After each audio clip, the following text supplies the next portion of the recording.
Well, thank you very much. I'm not going to take the full 25 minutes I've been allocated, but I do want to talk about something that I think is very important. It's important to me. I think if you're in this room, it should be important to you. And that is a new society, a society for physicians uh, that is dedicated to education, research, and improving care for people with spinal CSF leak, and that is the ISSCL, the International Society for Spinal CSF Leak. So, why do we need a society? This is something that a number of us over the past several years have been talking about. We started talking about it several years ago. I remember at Jurgen's conference in Freiburg, we were having these discussions. But as you can see from the proliferation of literature on the topic and the attendance at this conference, there's really a growing interest in this field. And that means that a larger and larger number of centers and physicians are taking part in taking care of patients with CSF leak. And I think it's really desirable to have a forum for people who are involved in this pursuit to talk about best practices, to have the fun of doing things like this, like discussing controversial topics, to disseminate knowledge, and also to promote research, which is incredibly important. The other thing is that in many cases, there are meetings that talk about CSF leaks, but those are generally siloed according to specialty, medical specialty.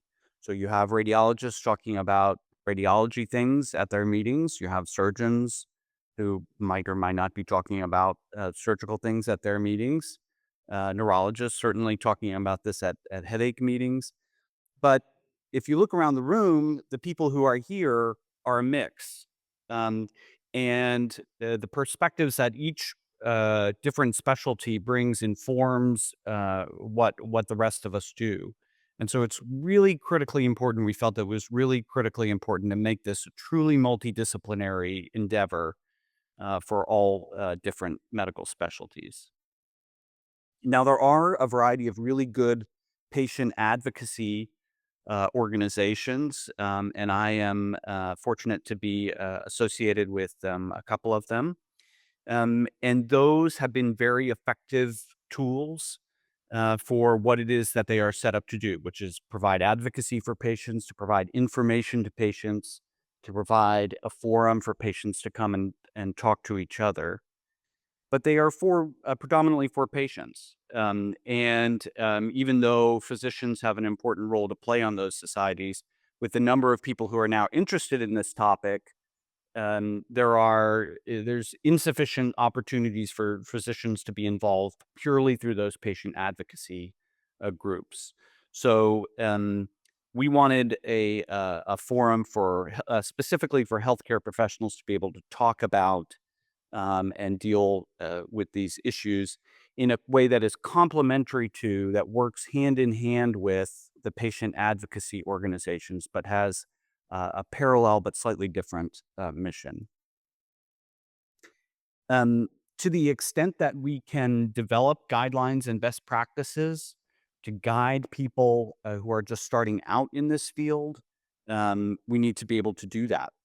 And that's important in a variety of different contexts. So, as more and more people are starting to be involved with this field, we're seeing a proliferation of a lot of different modes of practice, a lot of different things that people are doing, and there is a need, I think, for some guidance for those societies, not to make everybody do exactly the same thing, but to have a general consensus on, what is the best practice, what are some broad guidelines for things that you should be doing, and also to advocate for the resources that we need to be able to take care of patients. So with governmental bodies and private payers within our individual respective countries.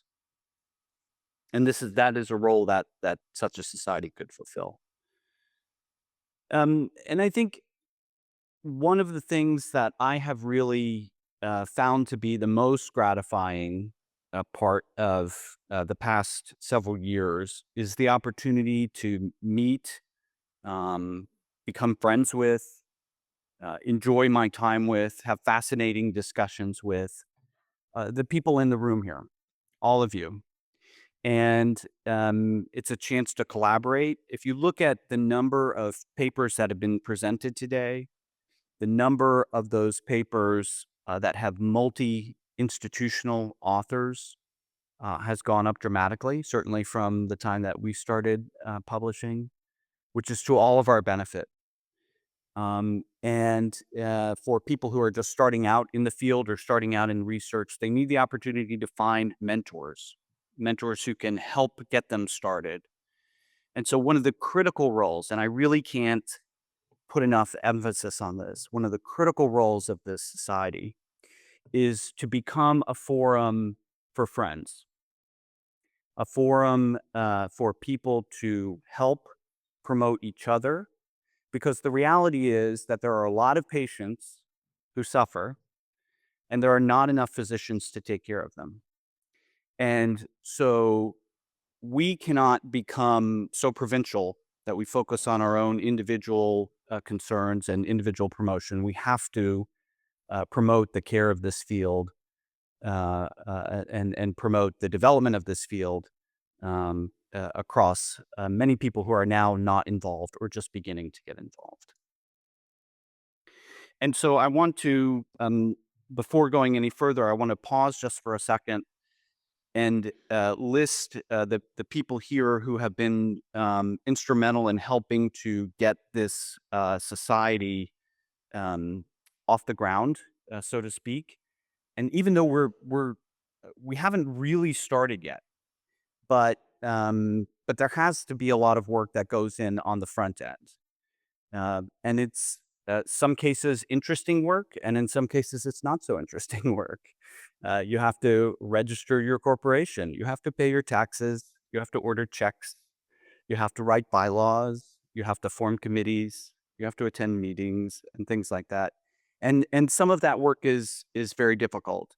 And the folks who are listed on the screen have all been extremely helpful and are really the reason why I can stand here today and tell you about the opportunities and the potential for this society. So I want to thank each and every one of them for the help that they've contributed so far.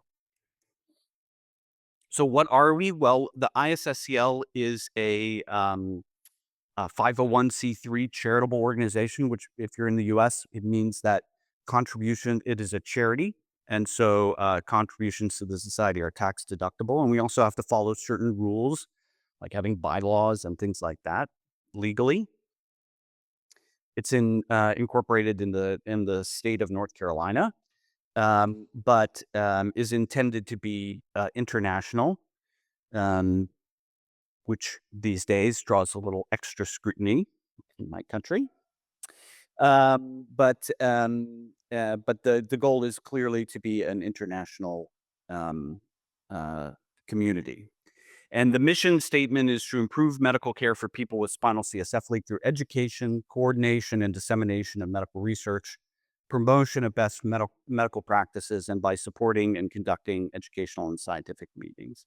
And I think this is this meeting that you're here at today is a meeting that was kindly put on by the folks at Cedars-Sinai, who have done an amazing job with this meeting. And I think that where we would like to be in the future is having an annual meeting, aspirationally, an annual meeting supported by or sponsored by, endorsed by, or run by the society. And the goal would be to have those meetings in a variety of different locations all around the world to give access to physicians, whether you're in North America, in Europe, in the Middle East, or South America, or Asia. All of these places have patients with spinal CSF leaks, and we need to be encouraging the development of the field in those locations. So what are our immediate goals? I think, one of our immediate goals was to set up an organizational structure so that I could ask all of you who are here, who are not current members, to enroll, to become members of the society. And I would invite each and every one of you here to become a member. It's not difficult or complicated. It is not a highly selective or insular process. We have membership, all kinds of membership opportunities for people who are just getting started, for people who are well established. If you are in training, it is free to become a member, um, and um, and you should take advantage of that. Um, the founders who I listed earlier have helped really get us to the point where we can take new members. We have a functioning website. We have a process for intake. Um, we have a process for uh, uh, getting people to pay their dues and all that sort of stuff. And then we are uh, soon going to be rolling out educational information resources for folks who are members. So access to literature, access to educational materials, and other things like that. We need to fundraise. We need to be able to have money to put on individual to put on society meetings, to sponsor research endeavors and things like that. Um, it's an expensive business to hold a meeting like this, and so we need to be able to gather resources.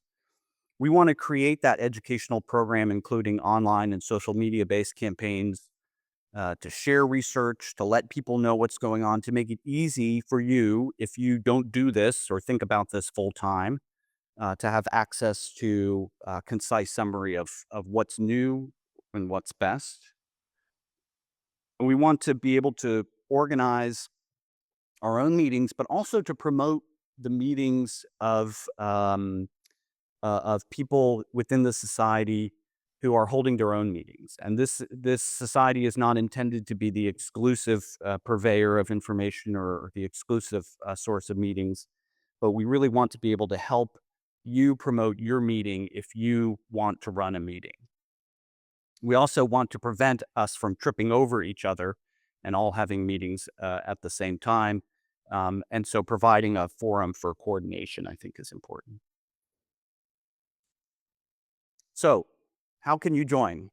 Well, here's our website, isscl.org. You can go. It's a very user-friendly application, and I want to thank Ika and Thomas Dobraki, who helped set up our website.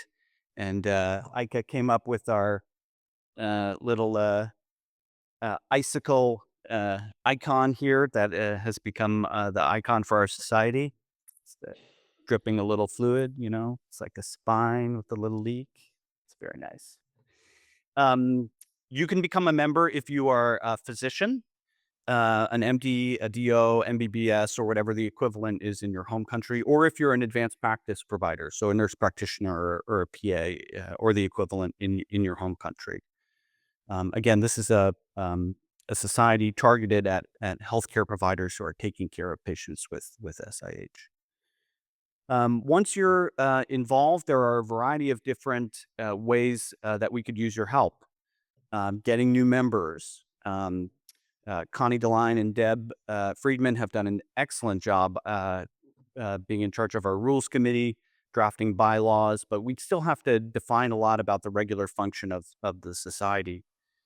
And helping to plan, coordinate, and think about meetings in the future, how to promote research, how to promote education, how to create standards and guidelines. One of the functions of this society, one of the things we heard about yesterday is that the diagnostic criteria that we often use for SIH, the ICHD-3 criteria, are headache guidelines. And they are part of a big package of diagnostic criteria that come from very good headache neurologists who treat all kinds of headaches. But I would venture to say that the folks who are involved in this room, whether you're a headache neurologist or not, would want to be in a position to have diagnostic criteria that could be applied whether or not you have headaches. And those sorts of missions, the ability to come up with diagnostic criteria, the ability to help define what the appropriate outcomes measures that we should be using, those are all really important roles that a society can help contribute to.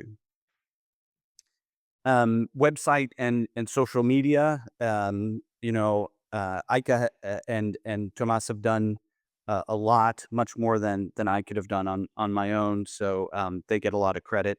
But generating content that keeps people engaged is an ongoing process. And then finally, philanthropy. Charles Louis has been the leader so far in that group, but we do want to be able to get charitable and other contributions to help support the society. So I'm very excited about this organization, and as I said, if you are in this room and you're interested in spinal CSF leaks and you're taking care of patients with this condition, we want this society to be a home for you.